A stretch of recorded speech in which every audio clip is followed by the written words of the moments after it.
Hello बच्चों, आज हम लोग स्टार्ट कर रहे हैं इलेक्ट्रिसिटी चैप्टर का heating effect of electric current का टॉपिक।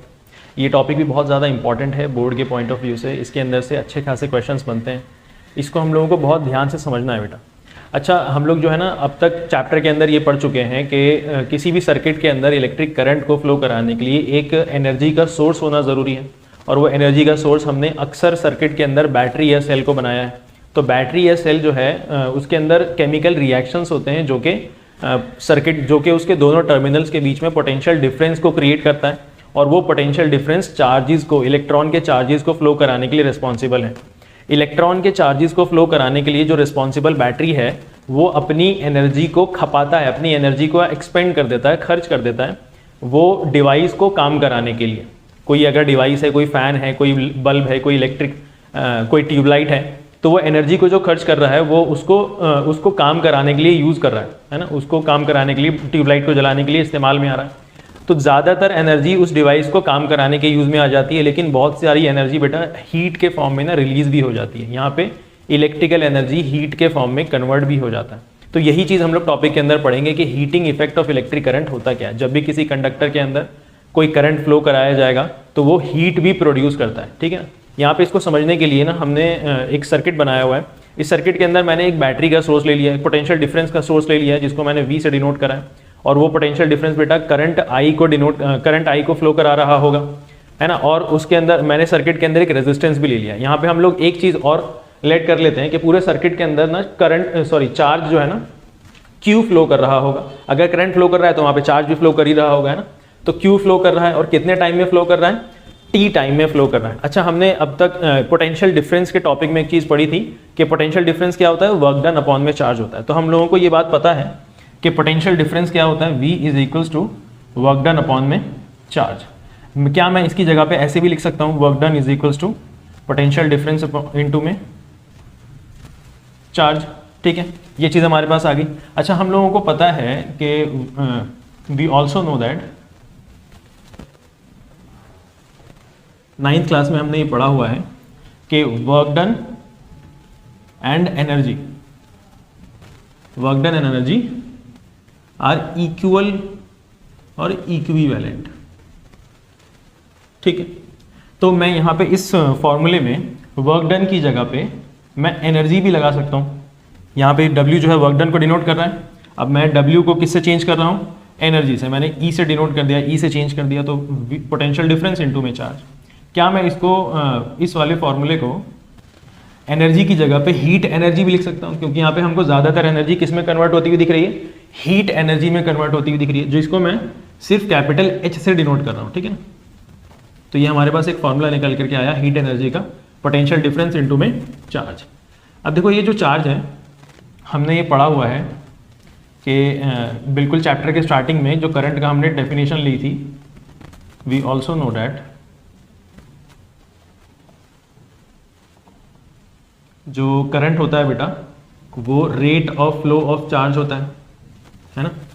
यानी कि यहाँ पे हम लोग चार्ज की जगह पे IT लिख सकते हैं। इसको हम लोग अगर हमने इसको क्रॉस कर दिया, मल्टीप्लाई कर दिया, तो ये जो Q की वैल्यू है ना, इसको मैं इक्वेशन 2 ले लेता हूँ, इसको मैं इक्वेशन 1 ले लेता हूँ। ये जो Q की वैल्यू है इक्वेशन 1 में हम लोग पुट कर देंगे, पुट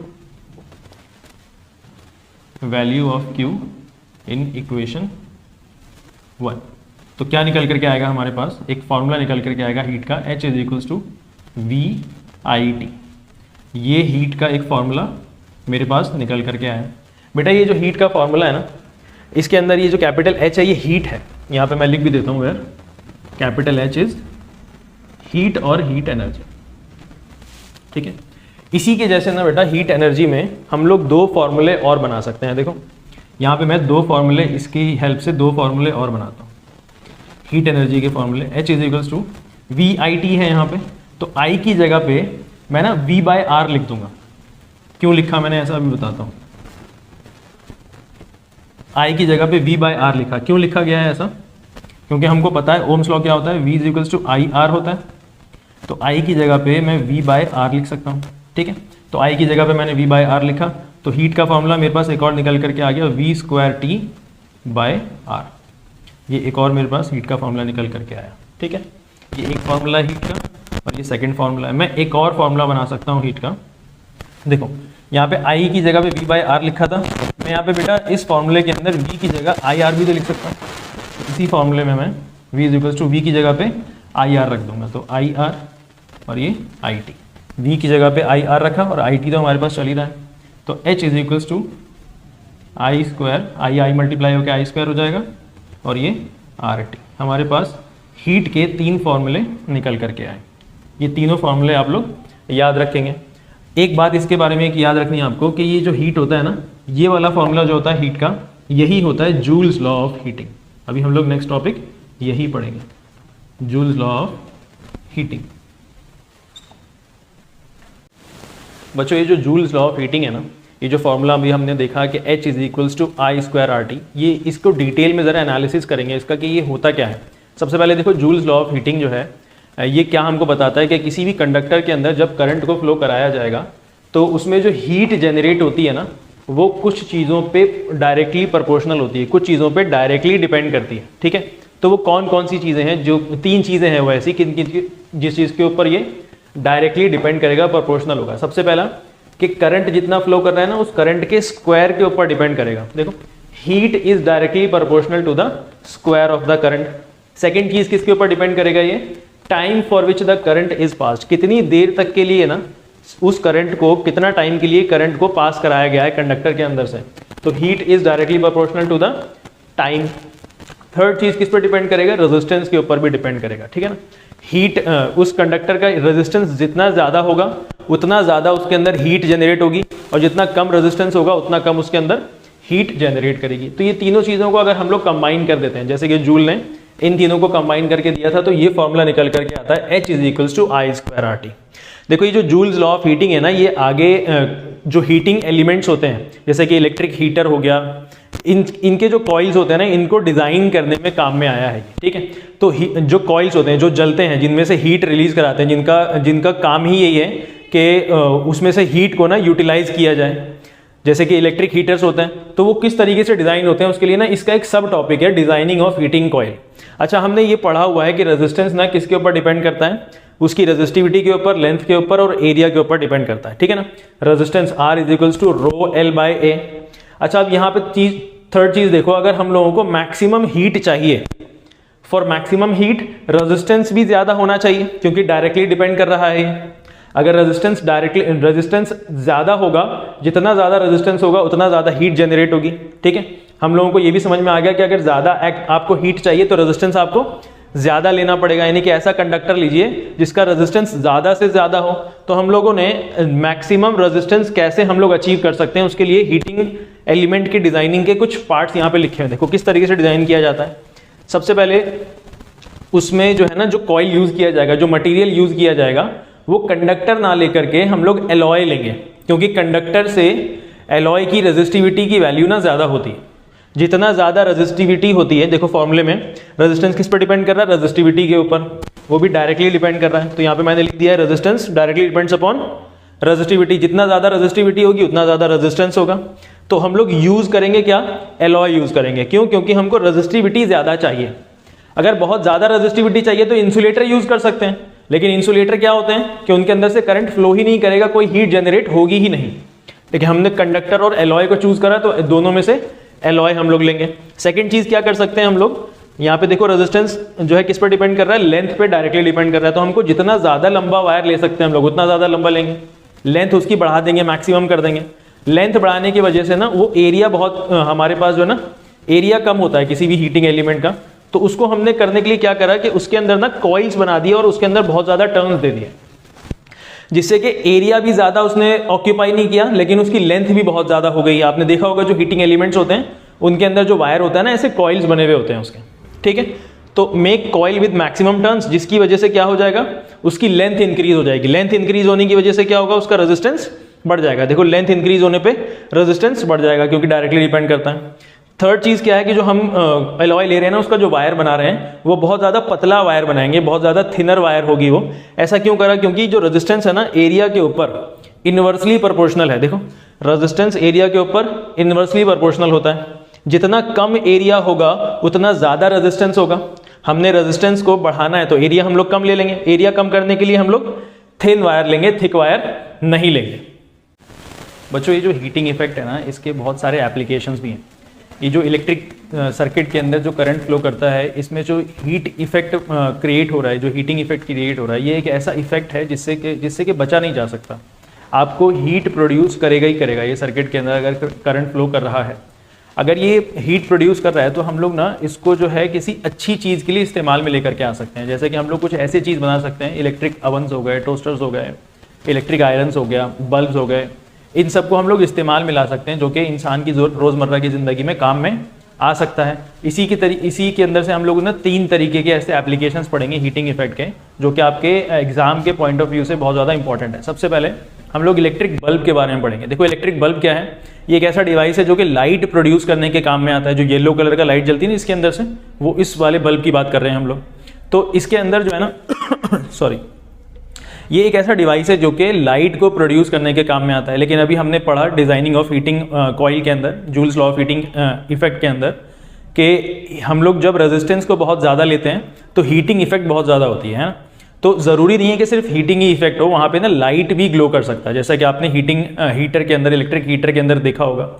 तो यहाँ पे ना हमने एक बल्ब लिया है, इसके अंदर जो है ना एक कॉइल, ये जो फिलामेंट है ना, ये जो कॉइल है, एक वायर है, इसमें बहुत ज़्यादा टर्न्स होते हैं, बहुत ज़्यादा कॉइल बनाया गया है इसकी, ताकि इसकी लेंथ ज़्यादा हो जाए। लेंथ ज़्यादा होने से रेजिस्टेंस बढ़ जाएगा। अभी हमने थोड़ी देर पहले देखा, रेजिस्टेंस ज़्यादा बढ़ जाएगा, है ना। और हमने जो वायर लिया होता है ना, बहुत ज़्यादा बारीक होता है, इसका एरिया ऑफ क्रॉस सेक्शन बहुत ज़्यादा कम होता है, जिससे कि और ज़्यादा रेजिस्टेंस उसका इंक्रीज हो जाएगा। इसको हम लोग कहते हैं फिलामेंट। अब ये किस चीज़ का बना हुआ होता है, ये टंगस्टन का बना हुआ होता है। टंगस्टन एक मेटल है, यहाँ पे एलॉय यूज़ नहीं किया गया है, यहाँ पे एक मेटल यूज़ किया गया है, क्योंकि हमको ना यहाँ से लाइट चाहिए बहुत ज़्यादा। एलॉय जो है लाइट प्रोड्यूस कर तो रहा है, लेकिन लाइट इतनी ज़्यादा प्रोड्यूस नहीं कर रहा जो कि काम में आ सके। तो हमने मेटल को यूज़ किया है। मेटल टंगस्टन क्यों यूज़ किया गया, क्योंकि इसका मेल्टिंग पॉइंट ना बहुत ज़्यादा होता है। जब किसी भी कॉइल के अंदर, वायर के अंदर इलेक्ट्रिक करंट फ्लो करेगा तो वो हीटिंग इफेक्ट प्रोड्यूस करेगा। इतना ज़्यादा हीटिंग इफेक्ट होती है कि बहुत सारे मेटल्स ना जो है सर्वाइव नहीं कर पाए, वो सारा अपना सर्किट जो है ना ब्रेक कर देते हैं, टूट जाते हैं, ख़राब हो जाते हैं। लेकिन एक ऐसा मेटल मिला जिसका मेल्टिंग पॉइंट बहुत ज़्यादा हाई है, तो वो बहुत ज़्यादा टेम्परेचर को झेल सकता है, इतना ज़्यादा जल्दी ब्रेक नहीं करेगा सर्किट को। और दूसरा, इसको संभालने के लिए ना इस बल्ब के अंदर जो ग्लास होता है, इसके अंदर कुछ गैसेस को भरा जाता है, जिसको हम लोग इनर्ट गैस कहते हैं। ना ये किसी से रिएक्ट करते हैं, ना ये किसी को रिएक्ट करने देंगे, है ना। केमिकली इनर्ट होते हैं ये। तो कौन कौन से गैसेस हो सकते हैं, नाइट्रोजन हो सकता है और आर्गन हो सकता है। तो हमने इस तरीके से, ये जो बल्ब है, इस तरीके से इसकी डिजाइनिंग होती है। नेक्स्ट हम लोग देखेंगे कि फ्यूज होता है। आमतौर पर आजकल जो है ना MCBs होते हैं, जो कि ऊपर हो जाता है और ये नीचे अपने आप, अगर करंट जो है ना फ्लक्चुएट होता है वोल्टेज घर के अंदर, तो अपने आप जो है सर्किट को ब्रेक कर देता है, नीचे हो जाता है। लेकिन इससे पहले ना कुछ फ्यूज यूज होते थे। वो फ्यूज क्या होता था, उसके अंदर ना एक छोटा सा वायर लगता था, वो मेटल का हो सकता था या एलॉय का हो सकता था, और वो फ्यूज ना पूरे सर्किट के साथ, पूरे घर के सर्किट के साथ ना सीरीज में लगाया जाता था। अगर वोल्टेज फ्लक्चुएशन हो रहा है, बहुत ज़्यादा करंट आ गया है घर के अंदर, तो वो फ्यूज़ क्या करता था, उसके अंदर का जो वायर है ना वो मेल्ट हो जाता था। वोल्टेज फ्लक्चुएट हो गया, पोटेंशियल डिफरेंस बढ़ गया है, करंट बढ़ गया है, तो जिसकी वजह से हीट भी इंक्रीज हो जाएगा। हीट एनर्जी जो है जो इंक्रीज हो जाएगी, यानी कि जो वायर है ना वो अपने आप को मेल्ट कर लेगा, ब्रेक कर लेगा, यानी कि अपने आप को वो किल कर लेगा, पूरे सर्किट को खराब होने नहीं देगा। तो ये हमारा देखो फ्यूज है। ये कैसा डिवाइस है, device used to protect circuit and appliances by stopping the unexpected high current. जो अनएक्सपेक्टेड हाई करंट होता है उसको वो स्टॉप कर देता है। अच्छा, ये कैसे कनेक्ट किया जाता है सर्किट के अंदर, it is connected in series. ये हमेशा किसी भी डिवाइस के साथ या पूरे घर के कनेक्टेड जितना भी सर्किट बना होता है घर के अंदर, उसके साथ हम लोग सीरीज में इसको कनेक्ट करते हैं। इसके अंदर क्या होता है, it consist of a piece of wire of metal और एलॉय। इसके अंदर एक छोटा सा वायर का पीस होता है, वो मेटल का या फिर एलॉय का बना हुआ हो सकता है। एक बात और, ये जो फ्यूज होते हैं ना, इसके जो डोमेस्टिक फ्यूज जो घर में यूज करते हैं, उनकी कुछ रेटिंग्स होती हैं। 1 एम्पेयर हो सकता है, 2 ampere, 3 ampere, 5 ampere, 10 ampere, 15 ampere. ये जो करंट रेटिंग्स होती है ना, इसका मतलब ये है कि इससे ज्यादा, ये जो अगर आपने 2 एम्पेयर का कोई फ्यूज यूज करा है, तो उसमें ना 2 एम्पेयर से ज्यादा अगर कोई करंट आ जाएगा तो वो अपने आप को मेल्ट कर लेगा, सर्किट को ब्रेक कर देगा। 2 एम्पेयर तक वो जो है सफिशिएंटली अपने आप को झेल लेगा, ठीक है। तो ये हमारा फ्यूज हो गया। एक और हमारे पास है बेटा इलेक्ट्रिक आयरन। ये इतना ज्यादा इंपॉर्टेंट नहीं है, लेकिन इसके अंदर 2 बातें हैं जो कि हमको समझ में आनी चाहिए। देखो, इलेक्ट्रिक आयरन जो हमारा होता है ना, जिससे हम लोग कपड़े को इस्त्री करते हैं, जो आयरन करते हैं तो उसके ना कुछ लेयर्स होते हैं उसके अंदर। सबसे पहले पहली लेयर है जो कि कपड़े के साथ कांटेक्ट में आती है, उसके अंदर ना एक ऐसी लेयर होती है बेटा, इसको हम लोग कहते हैं माइका। ठीक है, ये एक ऐसा मटेरियल है जो कि हीट का तो अच्छा कंडक्टर होता है लेकिन इलेक्ट्रिसिटी का पुअर कंडक्टर होता है। ये हीट को तो अच्छे से पास ऑन कर देगा लेकिन इलेक्ट्रिसिटी को पास ऑन नहीं होने देगा। दूसरा, इसके ऊपर ना एक हीटिंग एलिमेंट लगा हुआ होता है, यहाँ पे ऐसे बीच में ऐसे हीटिंग एलिमेंट लगा हुआ होता है। ये किस चीज का बना हुआ होता है? नाइक्रोम का, या निक्रोम भी बोलते हैं, निक्रोम का बना हुआ होता है। ऐसे निक्रोम होता क्या है? ये एलॉय होता है। हमको हीट ना मैक्सिमम चाहिए, हीट मैक्सिमम के लिए रेजिस्टेंस ज्यादा होना चाहिए। थोड़ी देर पहले हमने पढ़ा, रेजिस्टेंस ज्यादा होने के लिए कंडीशन है कि आप ना कंडक्टर की जगह पे एलॉय यूज कर लीजिए। देखो यहाँ पे रेजिस्टिविटी को कंडक्टर और एलॉय के बीच में डिफरेंस क्या है? दोनों की रेजिस्टिविटी में डिफरेंस आता है, एलॉय की रेजिस्टिविटी ज्यादा होती है। ठीक है, तो यहाँ पे हमने नाइक्रोम को यूज कर लिया, निक्रोम को। ये होता क्या है? ये एलॉय होता है निकल का, क्रोमियम का, मैंगनीज का और आयरन का। तो ये हमारे कुछ एप्लीकेशंस थे हीटिंग इफेक्ट के, जूल्स के। अब हम लोग कुछ क्वेश्चंस देखते हैं इसके। आपको आपकी स्क्रीन के ऊपर ना कुछ क्वेश्चंस दिख रहे होंगे। देखो फर्स्ट क्वेश्चन ये क्या कह रहा है कि आपके पास एक रेजिस्टेंस है जो कि 20 ओम का है, कोई एक डिवाइस होगा 20 ओम रेजिस्टेंस का, उसके अंदर बेटा 5 एम्पेयर का करंट फ्लो कर रहा है।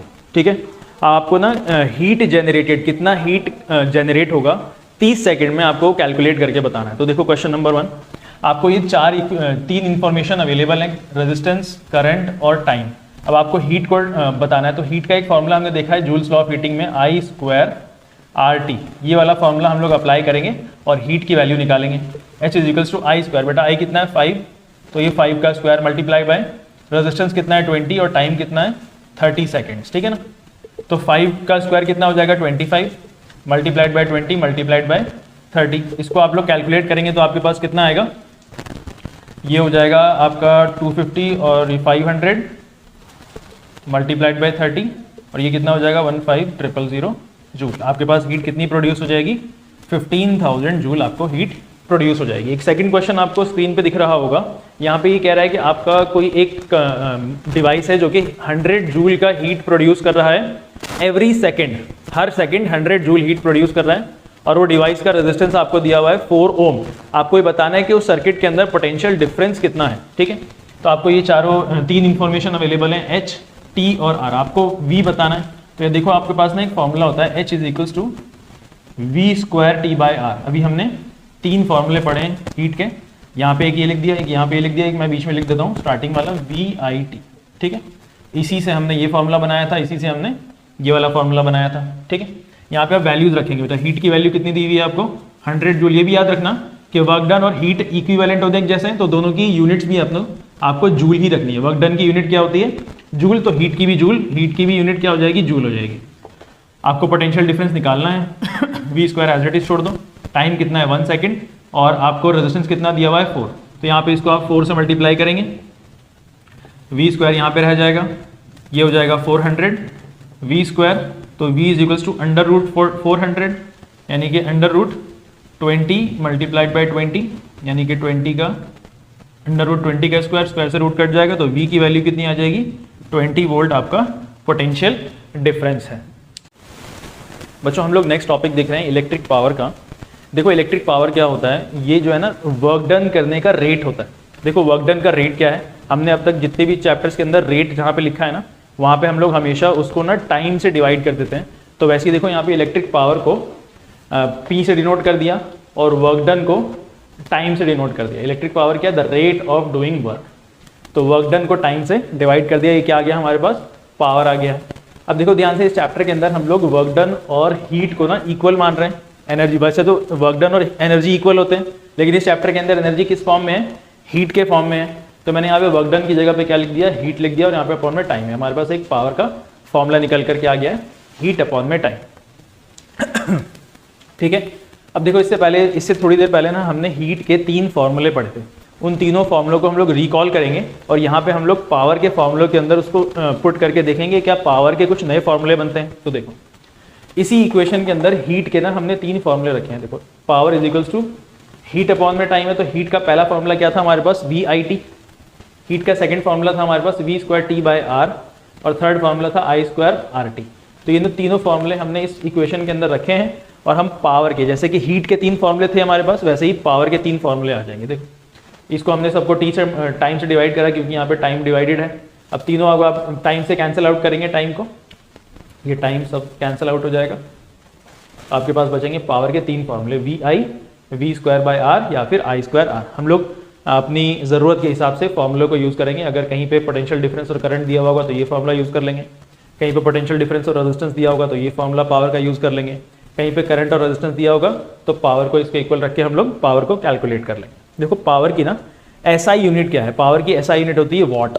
वॉट एक साइंटिस्ट है जेम्स वॉट तो उन्हीं के ऊपर पावर की एसआई यूनिट रखी गई है वॉट। अब सवाल आ सकता है कि 1 वॉट को डिफाइन करिए, जैसे कि हमने अभी चैप्टर के अंदर पिछला पढ़ा है कि 1 एम्पेयर को डिफाइन कीजिए, 1 वोल्ट को डिफाइन कीजिए, वैसे ही 1 वॉट की भी डेफिनेशन हो सकती है। हम लोग इस फॉर्मूले को देखेंगे। सबसे पहला फॉर्मूला देखो, 1 वॉट को डिफाइन करने का तरीका बताता हूँ मैं आपको। पावर किसके इक्वल बता रहा है यहाँ पे, पोटेंशियल डिफरेंस और करंट के इक्वल बता रहा है, दोनों के मल्टीप्लीकेशन के ऊपर। अगर पावर 1 वॉट है तो इन दोनों को भी बेटा 1 होना पड़ेगा। ये 1 वोल्ट का पोटेंशियल डिफरेंस होना पड़ेगा और इस करंट को 1 एम्पेयर होना पड़ेगा। जब दोनों मल्टीप्लाई हो जाएंगे 1 से तो पावर कितना आ जाएगा, 1 वॉट आ जाएगा। तो देखो ये क्या कह रहा है कि 1 वॉट ना वो पावर कंज्यूम होता है किसी डिवाइस के द्वारा, the power consumed by a device. उस डिवाइस के अंदर कितना करंट फ्लो होना चाहिए, 1 एम्पेयर का करंट फ्लो होना चाहिए, और वो डिवाइस कितने पोटेंशियल डिफरेंस पे ऑपरेट होना चाहिए, 1 वोल्ट के पोटेंशियल डिफरेंस पे ऑपरेट होना चाहिए। अगर ये दोनों कंडीशन आपके पास सेटिस्फाई होते हैं तो पावर कितना निकल करके आएगा, 1 वॉट पावर कंजम्पशन निकल करके आएगा। बेटा इसी के साथ ना पावर का कॉन्सेप्ट ही हमारा था, तो इसी के साथ एक छोटा सा सब टॉपिक है। हमने इससे पहले अभी हीट एनर्जी पढ़ा था, एनर्जी पढ़ा था, तो ना कमर्शियल यूनिट ऑफ एनर्जी देख रहे हैं हम लोग। जो हमारे घर के अंदर जो इलेक्ट्रिसिटी हम लोग यूज़ करते हैं, इलेक्ट्रिक एनर्जी यूज़ करते हैं, तो उसमें ना कई बार बिल्स के अंदर लिखा हुआ आता है कि इस मंथ का कंजम्पशन 200 यूनिट्स है, 400 यूनिट्स है, या 500 यूनिट्स है, या 1000 यूनिट्स है। तो यूनिट्स का मतलब क्या होता है असल में हम लोग देखते हैं। देखो कहीं पे भी यूनिट लिखा होगा ना उसका मतलब होता है 1 किलोवाट आवर, ठीक है। कहीं पे भी यूनिट लिखा होगा, जैसे 350 यूनिट लिखा होगा तो 350 किलोवाट आवर, 1000 यूनिट लिखा होगा तो 1000 किलोवाट आवर, ठीक है। अब ये 1 किलोवाट आवर कहाँ से आया होगा, देखो ये 1 किलोवाट मल्टीप्लाइड बाय 1 आवर, ये दोनों 1 होंगे तभी तो ये 1 किलोवाट आवर आया है। अब जहाँ पे भी किलो लगा हुआ होता है बेटा उसका मतलब होता है 1000, तो 1 किलोवाट का मतलब क्या है 1000 वॉट।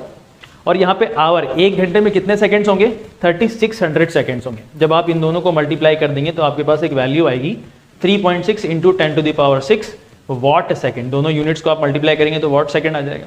अब आप देखो यहाँ पे 1 यूनिट की वैल्यू आ गई है 3.6 इंटू 10⁻6। अब यहाँ पे मैंने वॉट सेकंड ना लिख करके जूल लिखा है, वॉट सेकंड को मैंने जूल से रिप्लेस कर दिया। ऐसा कैसे हो गया जरा देखो, यहाँ पे पावर किस यूनिट की होगी, वॉट की होगी, पावर की यूनिट वॉट होगी। यहाँ पे वर्क डन किस यूनिट में होगा, जूल में होगा। टाइम किस में होगा, सेकंड में होगा।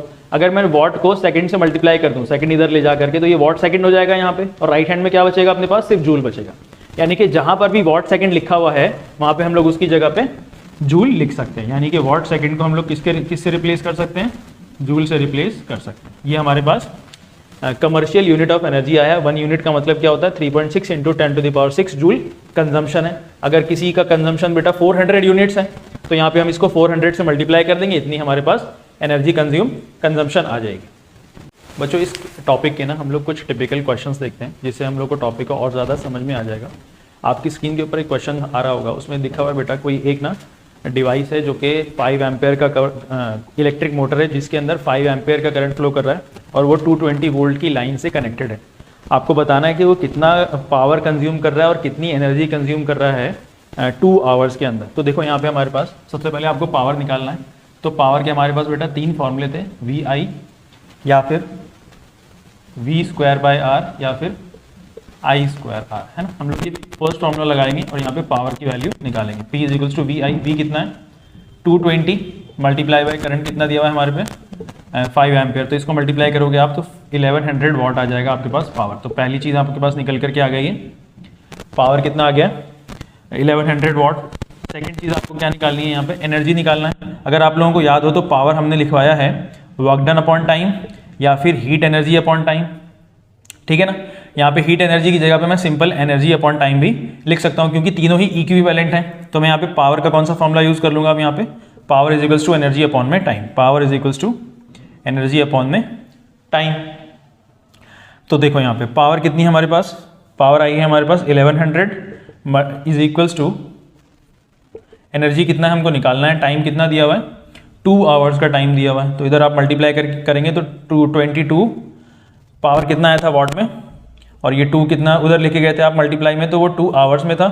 ये आ जाएगा आपके पास 2200 वॉट आवर एनर्जी आ जाएगी। देखिए यहाँ पे हमने ना एनर्जी अब पढ़ी थी जूल के अंदर, और थोड़ी देर पहले हमने पढ़ी थी कि जूल 3.6 × 10⁶ जूल था, जो कि 1 किलोवाट आवर से डिटरमाइन हुआ था। ठीक है, तो यहाँ पे हम लोग एनर्जी ना किलोवाट आवर या फिर वॉट आवर में भी कैलकुलेट कर सकते हैं। यहाँ पे इसकी एनर्जी कितनी आएगी, वॉट आवर। अगर आपको ये नहीं समझ में आया तो फिर से एक बार देख लो इसको। देखो पावर हमने सबसे पहले पढ़ा है, पावर क्या होता है, वर्क डन अपॉन में टाइम। वर्क डन की जगह पे हीट अपॉन टाइम ले लेंगे, हीट की जगह पे हम लोग सिंपल एनर्जी अपॉन टाइम लिख सकते हैं। ठीक है, तो power is equals to energy upon में टाइम। एनर्जी कितनी है हमारे पास, हमको एनर्जी निकालनी है, एनर्जी हमको निकालनी है। पावर कितना है 1100 इज इक्वल्स टू एनर्जी हमको निकालना है, टाइम कितना दिया हुआ है 2 आवर्स टाइम दिया हुआ है। ठीक है, इसको कैलकुलेट करो, 1100 multiplied by 2 is equals to energy कितना हो जाएगा, ये 2200 है ना। और यहाँ पे हमको पावर किस में लिया था, हमने वॉट में लिया था, और ये टाइम किस में दिया हुआ था हमको, आवर्स में, जो कि ऊपर मल्टीप्लाई होकर के गया, तो ये आवर्स में आ जाएगा। तो एनर्जी कितनी आ गई हमारे पास 2200 वॉट आवर एनर्जी आई है। सेकंड क्वेश्चन देखेंगे, ये भी आपके स्क्रीन के ऊपर आ रहा होगा। इस क्वेश्चन के अंदर कह रहा है कि बेटा एक रेफ्रिजरेटर है जो कि 400 वॉट की रेटिंग के साथ है और दिन में 8 घंटे काम करता है, एक दिन में 8 घंटे काम कर रहा है। अब आपको ये बताना है कि वो कितना बिल कॉस्ट करेगा, कितने पैसे, कितना बिल आएगा अगर वो 30 दिन तक इस्तेमाल हो रहा है, और आपको बिल का रेट दिया हुआ है 3 रुपीज़ पर किलोवाट आवर, यानी कि 3 रुपीज़ पर यूनिट है ये। ठीक है, एक यूनिट के 3 रुपये लग रहे हैं। तो सबसे पहले तो हम लोग देखेंगे कि कितना एनर्जी कंज्यूम कर रहा है पूरे टाइम में। तो टोटल एनर्जी कितना कंज्यूम कर रहा है, देखो एनर्जी का फॉर्मूला फिर से यहाँ पे देखो, है ना। तो एनर्जी को हम लोग क्या लिख सकते हैं यहाँ पे, power is equals to energy upon में time, power is equals to energy upon में टाइम, या फिर power multiplied by time is equals to energy. तो पावर कितनी दी हुई है आपको 400 मल्टीप्लाइड बाय टाइम कितना है 8 आवर्स, और 8 आवर्स पर डे है, और कितने दिन के लिए यूज़ हो रहा है 30 डेज के लिए यूज़ हो रहा है। इसको आप मल्टीप्लाई करोगे कितना आ जाएगा 4 8 32, या फिर 96, और ये 000 हो जाएगा 96 000। किस में आएगी ये एनर्जी आपके पास, ये एनर्जी आएगी आपके पास वॉट आवर में आएगी, हाँ, क्योंकि यहाँ पे आपको पावर कितना दिया हुआ था वॉट में, और टाइम कितना लगाया था आपने आवर में, क्योंकि डे से डे तो कैंसिल हो गया होगा, है ना। ये 30 डेज था और ये आवर्स अपॉन में डे था, तो डे से डे कैंसिल हो गया होगा, यहाँ पे आपके पास सिर्फ आवर बचा, और इन सबको मल्टीप्लाई करने के बाद आपको 96 000 वॉट आवर एनर्जी आ गई होगी आपके पास। ठीक है, इतनी एनर्जी कंज्यूम कर रहा है ये एक महीने के अंदर। क्या मैं इस एनर्जी को कुछ कन्वर्ट भी कर सकता हूँ लिखने के लिए, बिल्कुल। देखो ये वॉट आवर है ना, इसको मैं ऐसे लिखूंगा 96 मल्टीप्लाइड बाई 1000 वॉट आवर। इस 1000 की जगह पे 1000 वॉट की जगह पे मैं किलो वॉट लगा दूंगा, क्योंकि हमको पता है 1 किलो का मतलब क्या होता है 1000 होता है ना। कितनी एनर्जी कंज्यूम कर रहा है ये एक महीने के अंदर 96 किलोवाट आवर यूज़ कर रहा है। रेट कितना दिया हुआ है आपको, प्राइस अब टोटल निकलेगा अपना, तो rate multiplied by energy. Rate कितना है 3 रुपीज़ पर किलोवाट आवर, 3 रुपीज़ पर किलोवाट आवर है, तो 3 को मल्टीप्लाई कर देंगे आप इस एनर्जी से। कितना एनर्जी है ये 96, इसको आप मल्टीप्लाई करेंगे कितना आएगा 300 में 12 माइनस कर दीजिए, तो ये हो जाएगा 288 रुपीज़। तो ये इतना 30 दिन अगर आप रोज़ाना 8 घंटे इस्तेमाल कर रहे हैं तो कितना बिल आएगा 288 रुपीज़ का बिल आएगा। इसी के साथ बेटा आपका ये जो चैप्टर है ना कंप्लीट होता है। इसके अंदर एनसीईआरटी के अंदर बहुत सारे ऐसे क्वेश्चंस दिए हुए हैं जो कि बहुत ही ज़्यादा इजी हैं, उसको आप लोग अटेम्प्ट करेंगे आपको समझ में आ जाएगा। अगर आपको क्वेश्चंस नहीं समझ में आते हैं तो आप उसको अटेम्प्ट करने की कोशिश करिए, आप मेरे से पूछ लेना बाद में उसको, ठीक है। तो इसी के साथ ये लेक्चर को हम लोग इस चैप्टर को कंप्लीट करते हैं और आप बाकी चैप्टर्स के लिए तैयारी ऐसी करते रहिए, आपको बाकी लेक्चर्स भी मिलते चले जाएंगे।